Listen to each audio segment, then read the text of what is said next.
And I want to ask a question actually on healing, since we're talking about that a little bit. Somebody asked a really good question about, is it possible for, they put SRA survivors, but I'm just going to loop it into MK Ultra programming, whatever. Can survivors of these horrific crimes against humanity heal without Jesus Christ, Mm. in your opinion? I guess fundamentally the question is like, what do you mean by healed? I think they can absolutely heal aspects of their being from this without a understanding and a relationship with Yeshua, with the Messiah. Like, I think there's ways that you can get set free that don't require drastic understanding of the mechanics of spiritual warfare or an understanding of the word. I believe that you can have deliverance brought to you without you even comprehending where it was sent from.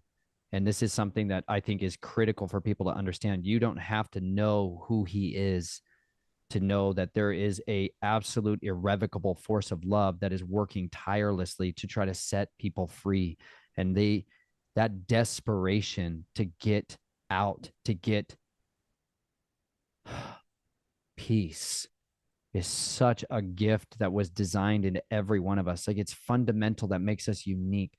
We are so distinct from creatures, from animals, in that we have a desire for freedom, a desire for love, a desire for hope, a desire for satisfaction, a desire for rest that is innate in us. It's the image of the creator that's working within us. And I know a lot of people get an incredible amount of healing outside of any form of a working relationship with Yeshua. I understand that. It's like there is physical attributes of healing that you need that don't require that. However, I say that to say the most effective form of healing that you can have comes through the one who made you. It comes through the one who cares for you. It comes through the one who laid down his life for you to understand what love is, to set you free from the perversion of what love was made to be through all of these other forms of control, compromise, and cowardice.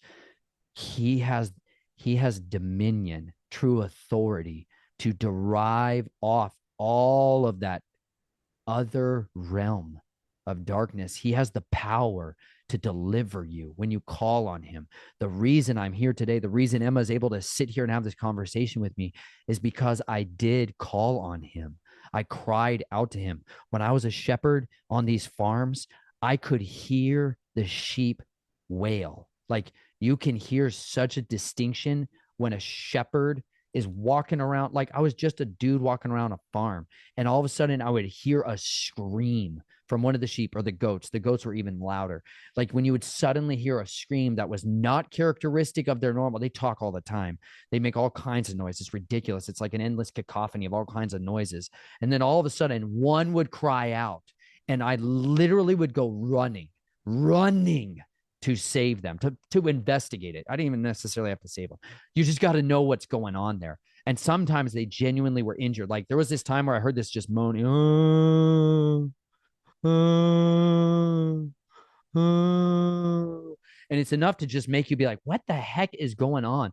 And we ran into this field, and we were with this other family down in Texas. And like, they had two teenagers, and we ran out into the field, and we saw just this male sheep, a wether, meaning they cut off his balls so he couldn't have he wasn't a ram. He was just standing there, big sheep, just standing completely away from the herd, and just standing moaning, doing nothing else. Moaning away from the herd is a huge deal. Lost sheep, big deal.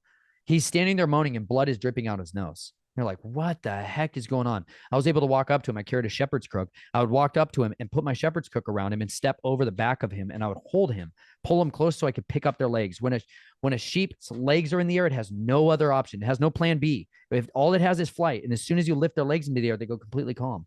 This is why you can sit a sheep on its butt and shear it, and you can do medical treatment. You can bandage wounds. You can kill it like from your arms. They literally are completely. They just surrender. It's like true innocence. It's unbelievable. Like, I pick up the sheep and carrying it, and it's making this noise. And as I pick it up, all kinds of blood starts gushing out of it. Like, this thing is dying bad. It's dying back. And we start carrying it all the way back to the other side of the farm to try to take it over. Chelsea, my wife, was a nurse. She was a RN for like about, I don't know, 10 years, 11 years. Anyway, so I'm running it to Chelsea because I'm like, Chelsea, she loves animals. She's going to cry. She's going to maybe do something to save this animal. I don't know animals like that. I'm carrying it back there. And literally when I set it down, we set it down in front of their house and we're trying to like deal with this animal and it dies right there on the spot. And we had another sheep later on who had the same issue, and we were able to capture that sheep and bring it into a stall and be able to give medical treatment. It had all this massive pussing infections that were going on. These flies were landing in and laying all kinds of eggs and transmitting this horrible disease that was killing our sheep. Their chest would swell up and then blood would start coming out.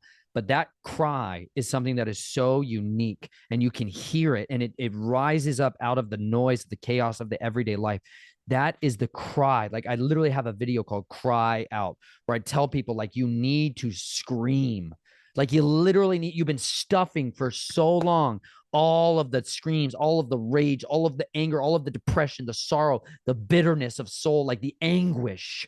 Like you need to scream, scream like as loud as you can, as hard as you can, in rage, like let it out, all of it, get it out of you. Like I would just scream in my car. I would get in my car. I would go in the garage. I would get in my car and I would scream at the top of my lungs. And I would scream and I would cry and I would wail like guttural word without words. Like you just there's no words. It's just like absolute ruin.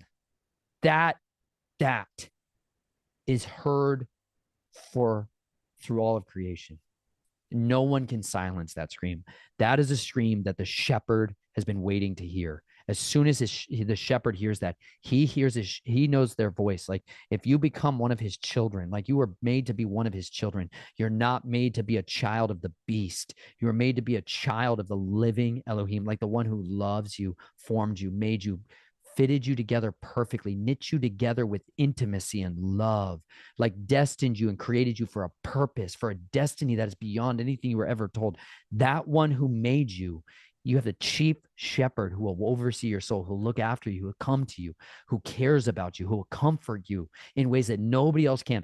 The reason I'm alive, the reason I shared these explicit details in this book was because like that inner worlds chapter, that one I hate, he helped me to see it in a way that no counselor could. There's nobody on this earth who could have understood this. And he helped bring to remembrance to me this tiny little car that this boy named Danny gave me, this Dodge Viper, blue Dodge Viper.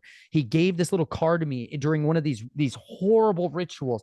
And it helped me to get my mind out of the awful and onto something ordinary, and gave me strength to get through that stuff. He helped me to remember a purpose, like a purpose for my pain.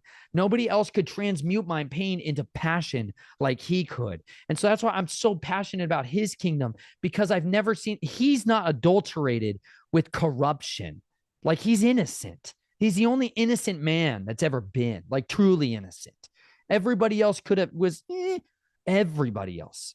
He was pure, like without fault, without blemish. Like his agenda was to destroy the works of darkness. He came with one mission: to destroy the works of darkness. That's why I love him. That's why I serve in his kingdom. I do that because he has a better way of dealing vengeance out than anything I've ever done. And he dealt it decisively. He took captivity captive. He took the keys of death. He has dominion over death, and he saved me.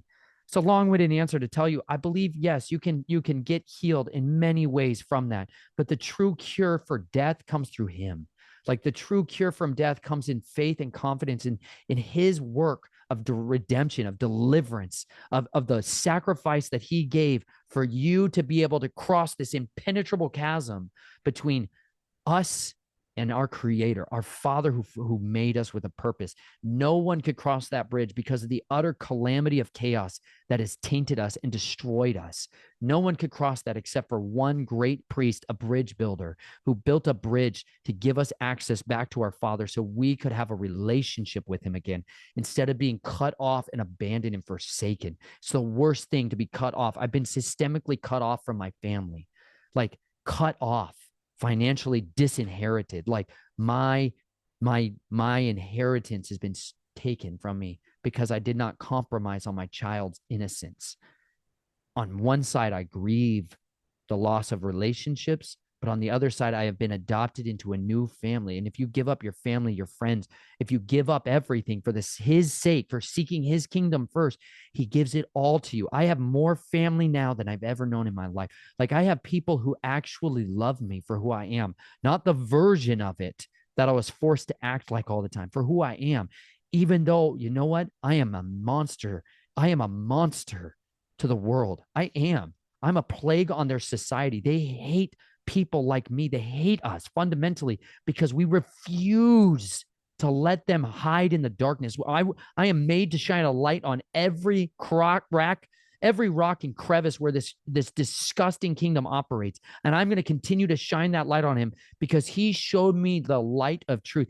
In him is no darkness nor shadow of turning. And he gave me a light of hope that has never been extinguished. I'm alive because of him. I was able to defeat these targets because of him. As much as these other kingdoms were trying to operate and manipulate me, at the end of the day, he's sovereign over my soul. He is the one who says, I live, or by his words, I die. And because he says I live, I live.